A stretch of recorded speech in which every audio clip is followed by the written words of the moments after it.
You shouldn't be here, my aunt said at my grandfather's funeral. The house belongs to the family now. I remember the smell of lilies. The way every eye in that room slid past me like I was already erased. They thought I came back for grief.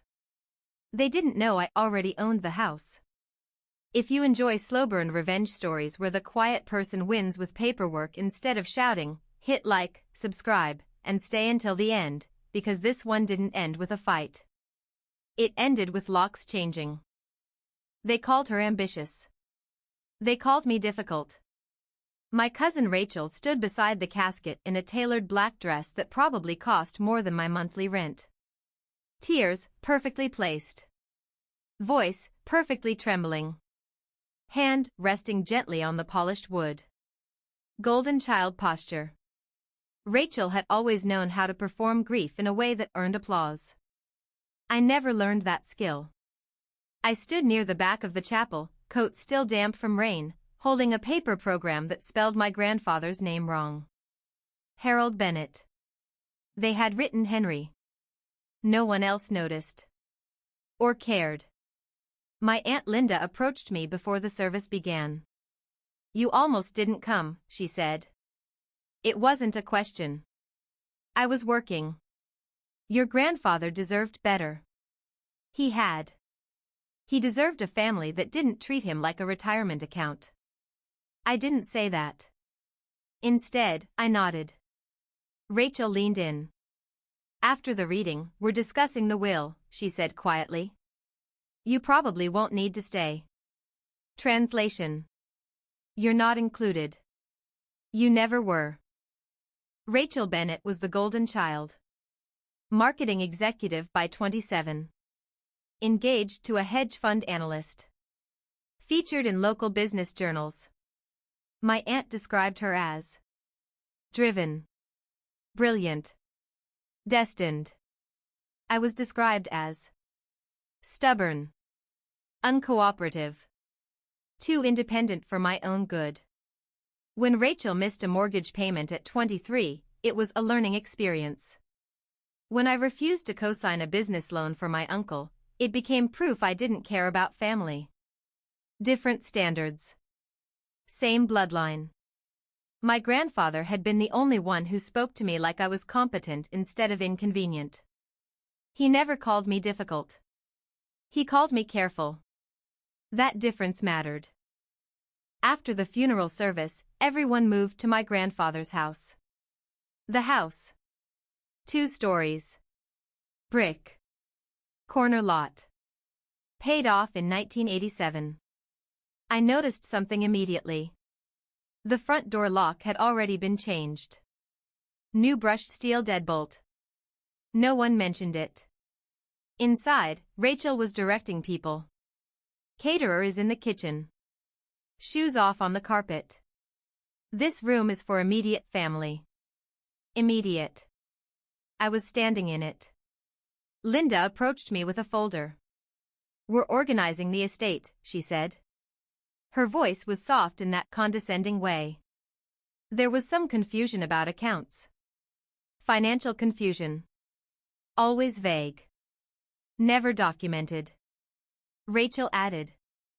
Grandpa left everything to Mom. That's the understanding. Understanding. Not documentation. I asked a simple question. Has the will been read? Rachel smiled. You don't need to worry about legal technicalities. Technicalities. My aunt added. He wanted the house to stay in the family. I said. I am family. Silence. Then. You live too far away to maintain it. Translation. We already decided.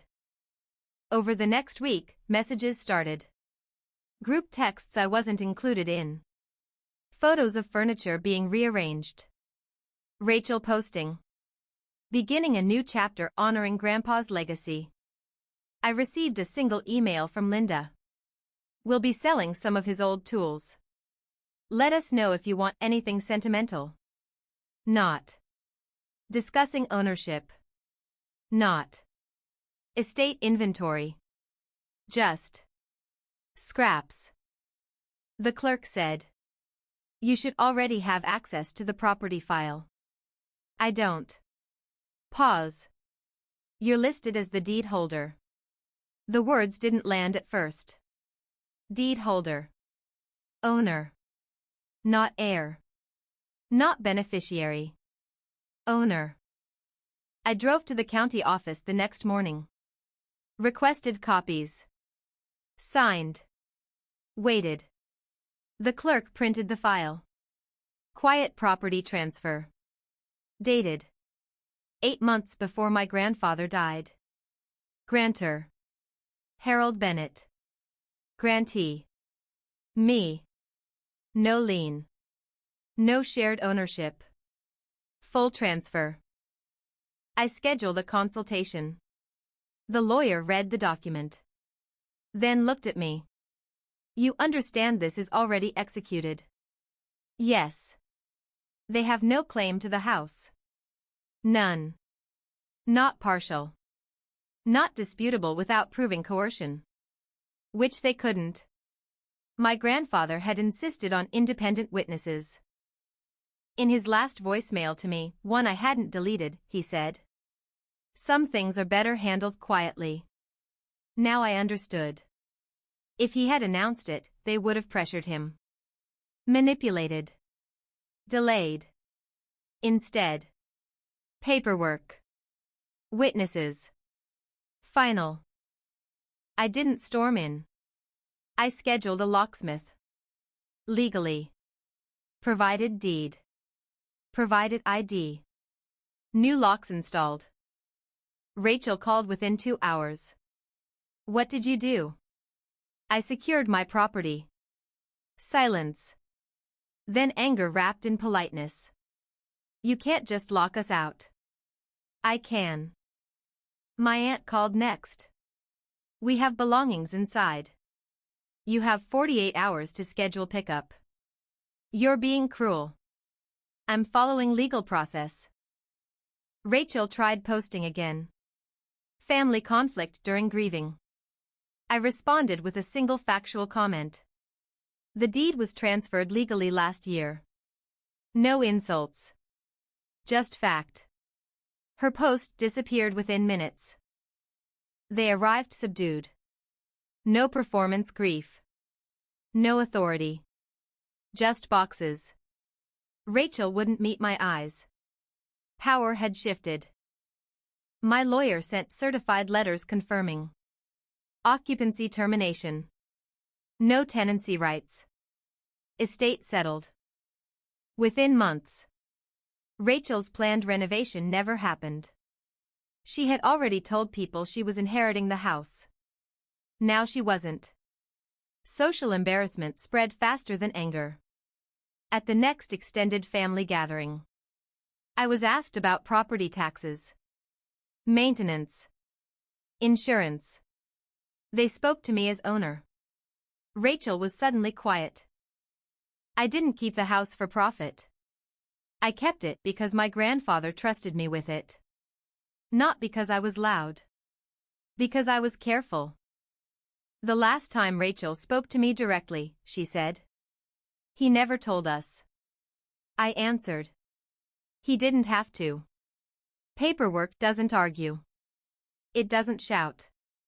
It just exists. And sometimes, the quietest signature is the loudest decision anyone ever makes.